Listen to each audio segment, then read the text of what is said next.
but Nicolas Cage goes full Nick Cage in this movie. There's no Nicolas anymore. This movie to me was like if you had a slasher film, but you're rooting for the slasher for all the right reasons. Yeah. Okay. Should we call him an ambulance? Nah, he's fine. Just looking like that.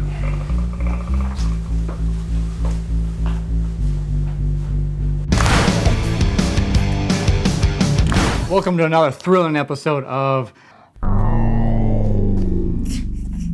what the hell are we called? Awesome Movie. Got it. Welcome to another thrilling episode of Awesome Movie Twaddling. To twaddle, to talk foolishly, prate, foolish, trivial, or idle talk or chatter.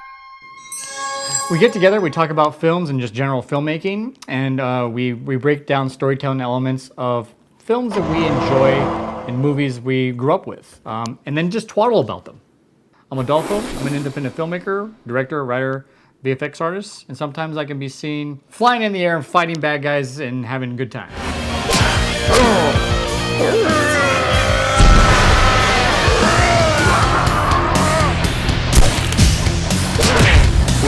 Hi, I'm JP. I'm an actor, writer, producer, and you can sometimes see me in films where I blow up helicopters and take down senators. And I am ready to put the bunny back in the box.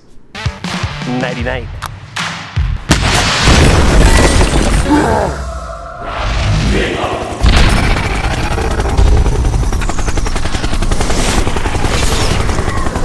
I'm Adam. I'm an independent Spirit Award film watcher. I like the artsy-fartsy stuff, and you can see me at times when I'm being shot by my own son in an alien movie.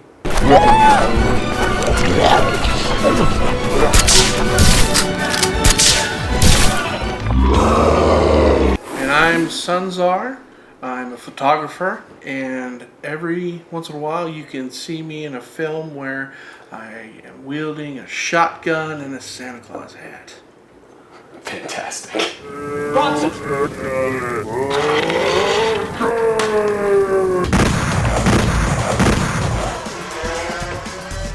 I love that compressor. And at the later part of every episode, we bust out the MTB box, the mystery twaddle box. Oh, they just so happen to have a chance cube here. Oh, okay, so here's what we're going to do. We have a chance cube here. On one side, there's a couple of different sides here. There's a black side and there's a silver side. We're going to roll the dice, each one of us. Whoever wins this dice rolling shenanigans, we're going to open up the mystery twaddle box, which has the secrets of the universe in there. It could be anything that's listed in there, and the winner has to do what's in that box. Can I just be myself for a minute? And when you say MTV box, you're saying mystery twaddle box. That brings us to our film we're going to discuss today, Mandy, starring Nicolas Cage. It's crazy evil. Okay. What do you guys think? I mean, what do we even want to start? Because obviously this movie's raw. I had to cleanse my eyes. This film is not for the faint of heart. I wouldn't normally recommend this film to non-filmmakers or people who don't appreciate just filmmaking in general. It's there's a lot of drug use, a lot of violence in this movie, but there are a lot of great elements in this movie as well. So basically, Nick Cage is living with his girlfriend in, I assume, is some wilderness of California or something. And they live close to these cultists who also live close to these like satanic bike riders.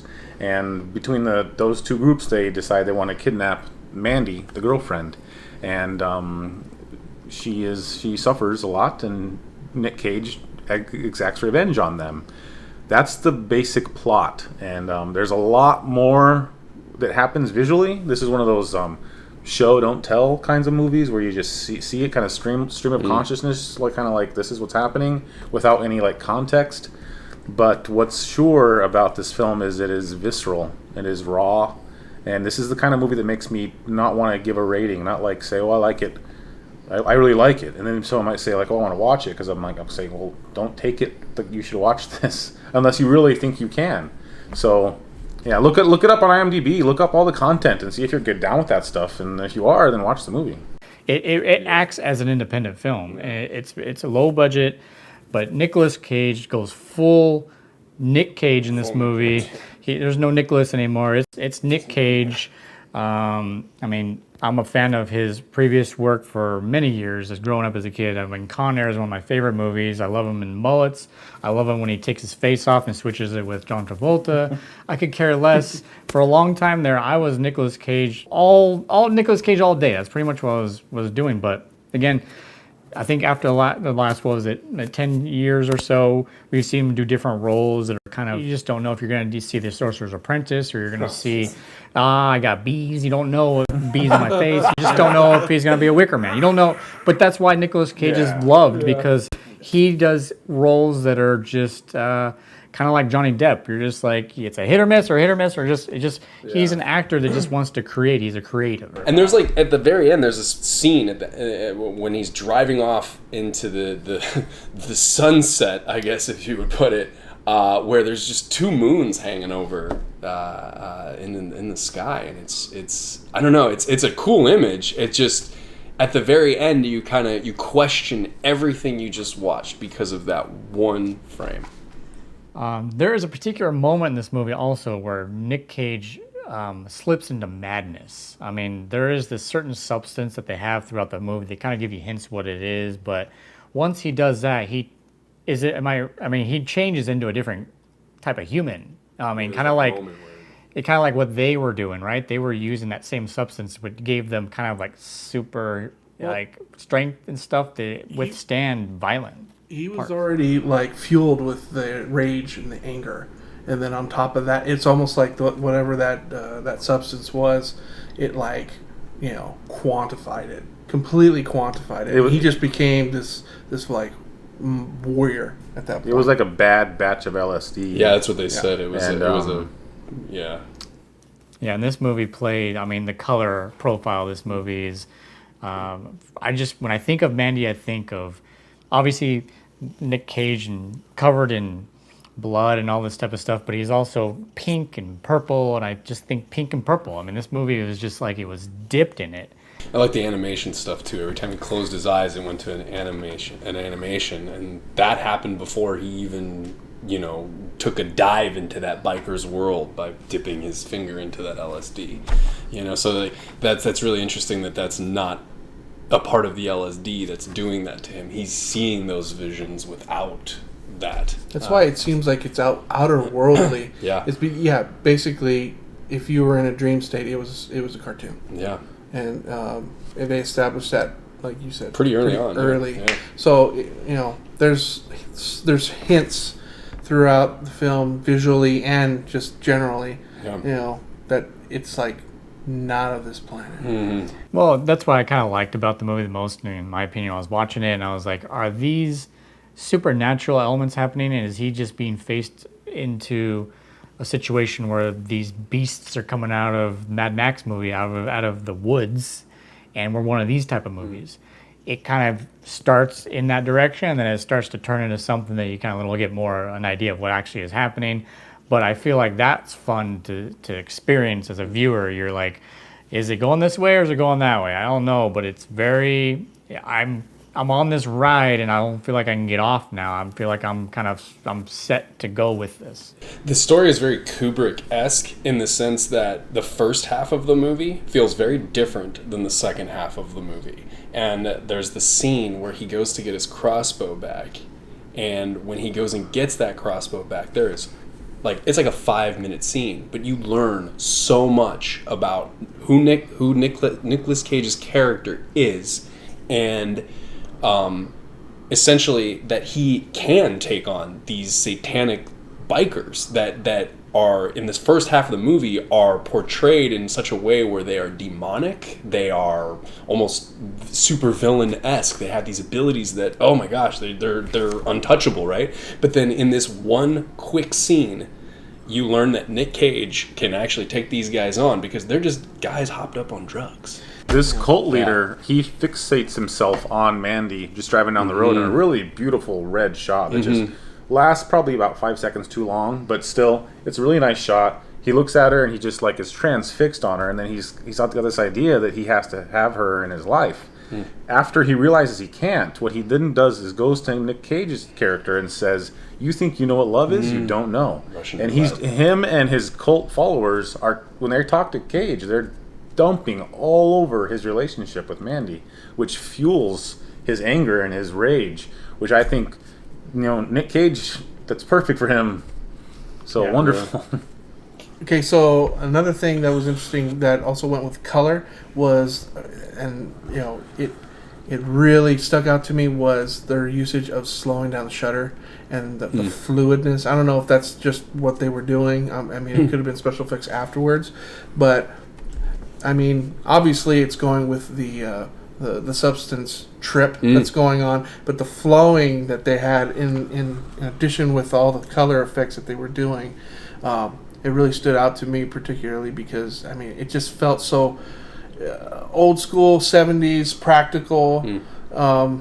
It was refreshing. Yeah, a lot of the techniques they used too, they just pushed the colors like too far in a lot of the scenes, and you could see like impurities in the colors, and I think they were doing that.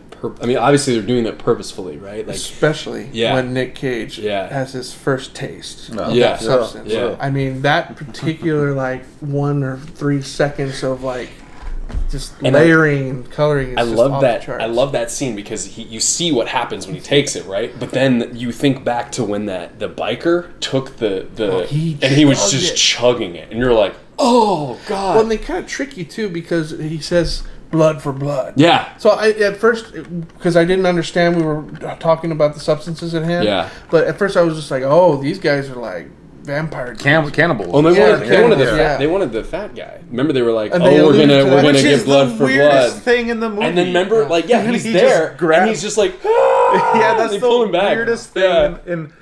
Almost a comedic They brought him moment. along to go kidnap those people. Yeah, it's the weirdest part. Yeah. This movie to me was like if you had a slasher film, but you're rooting for the slasher for all the right reasons. Yeah. And you'll have to speak about it. The transition of the faces. The face. Oh man, and remember faces. it was the cult leader's face, and then it like evolved into hers, and then went back and then slowly. They did it so slowly. I think that's why subtle. it's hard to talk about this movie sometimes because you don't want to give away a lot of these great visual elements, but then that is something that happens that's just like you want someone to watch this and experience this psychedelic trip of a movie because they blend faces in a way to where you're like, what am I watching? Is it really blending? It's so done so well that you just are like, woof. Well, and what are they really saying right there in that particular moment? I don't remember the dialogue. I just remember he was in the process of like kind of like trying to seduce her, but it's like, is Mandy... The perspective is from Mandy. Is Mandy seeing herself in him in some sort of way? Or I looked at it as if he was saying to her that they're both special, right? Oh yeah, and that that's they right. should mix their special together, right? And so then it cuts to his close-up from her perspective, and she's just losing herself because she's so hopped up on all that stuff that they gave her, right? Yeah, the murder hornet, right? Don't they do a murder hornet? Yeah, it was like a murder hornet. Yeah, they stick it in her neck. They stick it in her neck. It was weird. It looked like a murder hornet.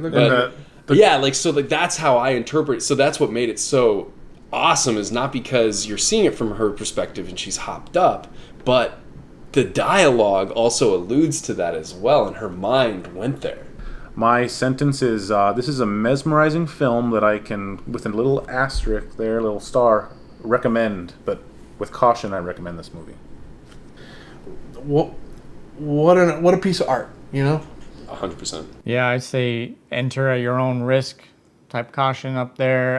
My mother, I'm not going to recommend that to my mom. She did not like the Joker movie. I thought she would have liked that movie. I had a good talk with her afterwards, and she said, I did not appreciate that film. I don't think she would appreciate this one.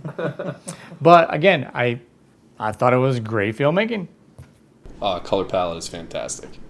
Well, that concludes our Mandy Twaddle. You can see kind of more of our stuff at n-ragemedia.com if you feel fancy. You can find me on Instagram. My handle is Actor vs. Realtor. That's all one word, Actor vs. Realtor. I'm only on MySpace. You're up. I am on Instagram. SUN_CZAR. See you there. Ding. Well, that brings us all the way back around to the MTB, the Mystery Twaddle Box. So, here we go. Oh, shoot. Oh, God. Whoa. That can't be healthy for you. You'll be surprised. Okay, so I got the chance cube. I'm gonna go first this time, okay? I'm gonna choose silver. And it's black. Okay, so now, Adam versus Sunzar. Here we go. Sunzar, what do you got? What do you got? Silver. Silver. It's silver. I don't know what's happening, but I'm going to pick this thing out right here. And I'm going to go ahead and I'm going to read you a trivia that's inside of this. A Nicolas Cage trivia. Oh. You were the one because you picked silver.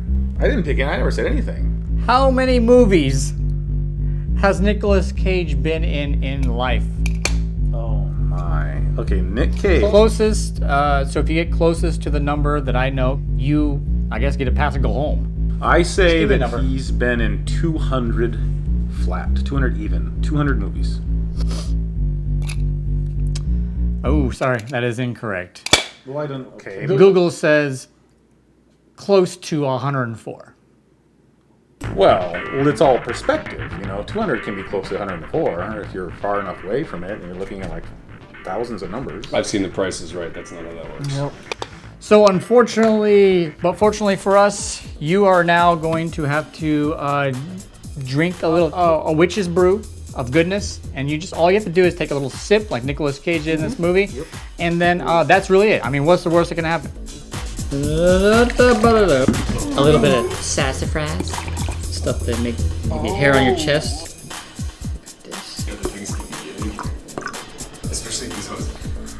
Cheers, sir. What's in this? What is that filmy thing on the top? What is this? I don't answer any of your questions. I wait for you to drink. Okay. Not bad.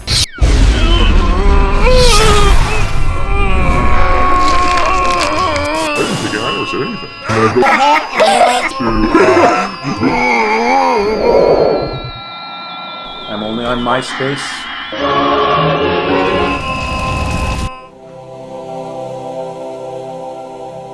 It's just like sugary beverages in that, right? I don't know. Okay. Should we call him an ambulance? Nah, he's fine. Just living like that.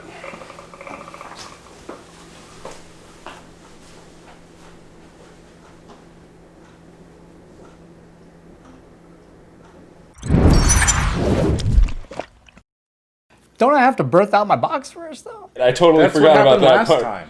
This happened last time. That's why I said you guys That need brings this. us all